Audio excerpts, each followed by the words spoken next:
यह कहानी शुरू होती है नारद जी के विचारों से। नारद जी धरती पर रहने वाले लोगों को देखते हुए स्वर्ग में विचरण कर रहे थे। धरती पर रहने वाले लोगों के कर्म को देखकर नारद के मन में कर्मों के फल और पापों के दंड को लेकर विचार आए। अपने यह विचार लेकर वह ब्रह्मा जी के पास जाते हैं और ब्रह्मा जी से पूछते हैं, हे ब्रह्मा जी, यदि बुरे कर्म करने वाला इंसान अच्छे कर्म करने लग जाए तो क्या वह अपने पापों से मुक्त हो सकता है? क्या वह अपने पापों से मिलने वाली सजा से बच सकता है? तब ब्रह्मा जी नारद जी के इन सवालों का जवाब देते हुए कहते हैं कि हाँ भी और नहीं भी।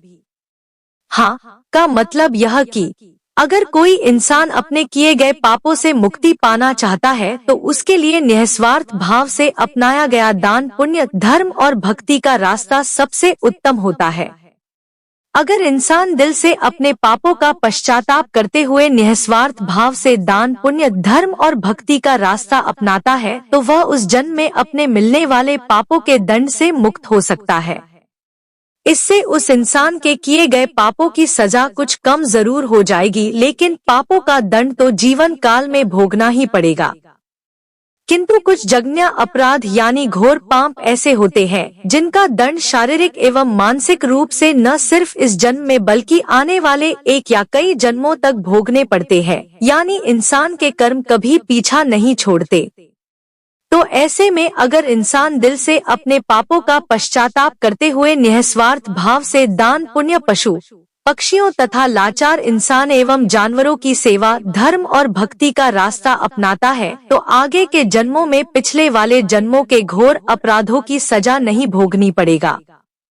यदि वो अपनी पूरी उम्र श्रद्धा और विश्वास से ईश्वर की भक्ति में और पुण्य कर्मों में लगा देता है तो वह अपने पापों से सदा के लिए मुक्त हो सकता है। पूरी श्रद्धा से की गई भगवान की भक्ति और निस्वार्थ भाव से अपनाया गया दान, पुण्य, धर्म और भक्ति में इतनी शक्ति होती है कि इंसान मोक्ष तक को प्राप्त कर सकता है। और नहीं का मतलब ये कि अगर वो इंसान दान, पुण्य, धर्म और भक्ति का रास्ता या कोई भी अच्छा कर्म निस्वार्थ भाव से न अपना कर किसी स्वयं के मकसद को पूरा करने के लिए या लालच से अपनाता है तो इसे दिखावा बोला जाता है। ऐसा करने से उसे उसके पापों से छुटकारा कभी नहीं मिल सकता, अपने पापों से कभी मुक्त नहीं हो सकता। इंसान के द्वारा किया गया घोर अपराध और पाप उसका अगले कई जन्मों तक पीछा नहीं छोड़ते।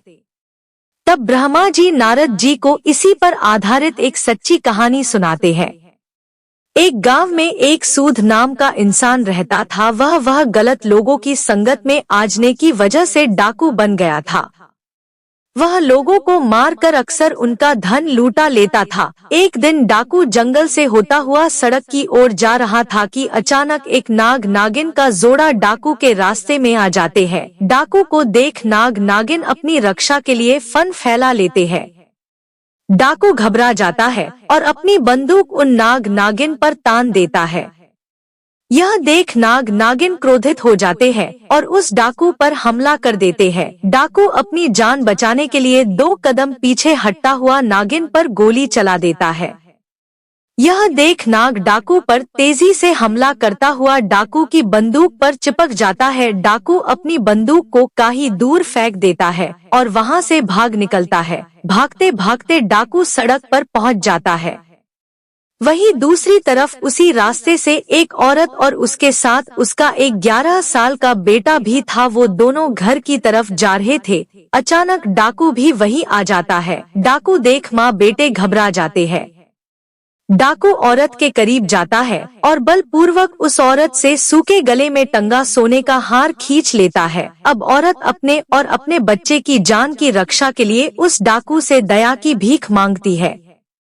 लेकिन डाकू इतना क्रूर स्वभाव का था कि वह अक्सर जिस किसी को भी लूटता तो वह उसे मार भी डालता था। इसलिए डाकू पर उस औरत की बातों का कोई असर नहीं होता और वह उस औरत को तेज धार चाकू मारकर बुरी तरह से घायल कर देता है। यह देख बच्चा क्रोध से तिलमिला उठता है और पत्थर उठाकर जोर से डाकू के सर पर दे मारता है। डाकू के सर से खून निकलने लगता है। डाकू उस बच्चे को भी चाकू से मार देता है और वहां से भाग जाता है। चीख चिल्लाहट को सुन आस-पास के गांव के लोग वहां पहुंचते हैं। वो उस महिला और बच्चे को तुरंत हकीम के पास ले जाते हैं। माँ और बेटा दोनों बच जाते हैं। उधर डाकू भागता हुआ फिर से जंगल की तरफ चला जाता है। बहुत थक जाने की वजह से डाकू वहीं आराम करने लगता है। दूसरी तरफ नाग डाकू का पीछा करते हुए वहीं डाकू के पास पहुंच जाता है। डाकू सो चुका होता है और इधर नाग अपनी नागिन की मौत का बदला लेते हुए डाकू के पैर को डस लेता है। डाकू दर्द से छटपटाता हुआ वहीं मर जाता है। यह सारी घटना यमपुरी में बैठे हुए चित्रगुप्त और यमराज जी देख रहे थे। डाकू के मरते ही यम के दूत यमलोक से धरती पर डाकू की आत्मा को लेने आते हैं। वह डाकू की आत्मा को यमलोक ले जाते हैं। यमलोक में चित्रगुप्त जी अपनी किताब में डाकू के द्वारा किए गए सभी कर्मों और पापों का लेखा जोखा देखते हुए उसे उसके पापों की सजा सुनाते हैं। डाकू की आत्मा को बहुत सारी यातनाएं दी जाती है। इसके बाद चित्रगुप्त जी डाकू की आत्मा को बोलते हैं कि जिस 11 साल के बच्चे को तुमने चाकू से मारा था, उस पाप की सजा भोगने के लिए तुम्हारा फिर से धरती पर जन्म होगा और एक पंडित के घर होगा जहां तुम सिर्फ 11 साल तक ही जीवित रहोगे। दूसरी तरफ एक गांव में एक पंडित रहता था जिसकी पत्नी को 10 साल से कोई भी औलाद नहीं हुई थी। पंडित भगवान भोलेनाथ का बहुत बड़ा भक्त था। वह रोज भोले बाबा की पूरे श्रद्धा विश्वास से पूजा अर्चना किया करता था। इसके अलावा वह गरीबों और साधु संतों को भोजन भी करवाता था। एक दिन भगवान शंकर पंडित की सच्ची भक्ति और पुण्य कर्मों से प्रसन्न होकर पंडित को दर्शन देते हैं। पंडित भगवान शंकर के दर्शन पाकर बहुत प्रसन्न होता है। भगवान शंकर बोलते हैं, मैं तुम्हारी सच्ची भक्ति से बहुत प्रसन्न हूँ, बोलो क्या वरदान दो तुम्हें। पंडित एक पुत्र की मांग करता है। भगवान शंकर तो अंतर्यामी थे, वह भूत भविष्य पहले से ही जानते थे कि पंडित क्या वरदान मांगेगा। इसलिए उन्होंने पंडित को पुत्र देने का वरदान देने से पहले ही यह बता देते हैं कि यह पुत्र सिर्फ 11 वर्ष ही जिएगा, उसके बाद मर जाएगा। यह जानने के बाद भी पंडित कुछ नहीं बोलता, क्योंकि उसे अपनी भक्ति पर पूरा विश्वास था कि भगवान अपने भक्त के साथ कभी अनन्य नहीं होने देंगे। यह सोचता हुआ पंडित पुत्र का वरदान मांग लेता है। भगवान शंकर पुत्र का वरदान देकर वहां से गायब हो जाते हैं। अगले 9 महीने बाद पंडित के घर पुत्र का जन्म होता है। इधर पंडित यह जानते हुए भी कि यह 11 साल से अधिक नहीं जिएगा, फिर भी प्रसन्न रहता है। यह बात पंडित घर में किसी से भी नहीं बताता। यह वही डाकू है जिसने 11 साल के बच्चे को चाकू से मारा था और अब एक पंडित के घर पैदा हुआ जो कि सिर्फ 11 साल ही जिएगा। इधर पंडित अपने बेटे को धर्म कर्म पूजा भक्ति की सभी शिक्षाएं दे देता है। पंडित अपने बेटे का नाम शंकर रखता है। देखते ही देखते दिन बीतते गए। शंकर को 11 साल पूरे होने में सिर्फ 1 महीना ही बचा था। पंडित शंकर के मामा को तुरंत घर बुलवाते हैं और खूब सारा धन देकर काशी जाने को कहते हैं। पंडित धन देते हुए बोलता है कि वहां शंकर के हाथों 28 दिनों तक यज्ञ करवाना, साधु संतों को पूरी श्रद्धा से भोजन करवाना और पूरी विधि अनुसार महामृत्युंजय के मंत्र का जाप करते हुए 28 दिनों तक रोज सुबह भगवान शिव की पूरी श्रद्धा से विधि अनुसार पूजा करनी है। अगले ही दिन मामा और शंकर धन लेकर काशी के लिए निकल पड़ते हैं। काशी पहुंचते ही मामा और शंकर वो सब करना शुरू कर देते हैं जैसा कि पंडित ने बताया था। ठीक 28वें दिन शंकर की हालत अचानक खराब हो जाती है। शंकर के मामा शंकर को आराम करने के लिए अंदर भेज देते हैं। शंकर के मामा जब सब साधुओं को भोजन करवा के शाम को शंकर के पास वापस लौटते हैं तो शंकर मर चुका है। यह देख शंकर के मामा जोर जोर से रोने लगते हैं। इतने में यमलोक के दूत शंकर की आत्मा को लेकर यमलोक पहुँचते हैं। यमलोक में चित्रगुप्त जैसे ही शंकर के पाप पुण्य के लेखे की किताब खोलते हैं तो चकित रह जाते हैं और जोर से बोल उठते हैं, असंभव, अद्भुत।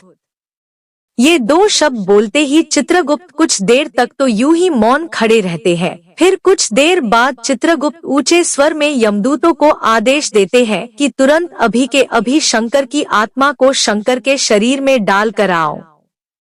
यमदूत शंकर को उसके शरीर में पुनः डाल देते हैं और शंकर फिर से जी उठता है। अचानक यह चमत्कार देख कि शंकर के शरीर में हलचल हो रही है, शंकर के मामा की खुशी का ठिकाना नहीं रहता। वहाँ यमलोक में इस बात को लेकर यमराज चित्रगुप्त से सवाल करते हैं कि यह कैसे हुआ।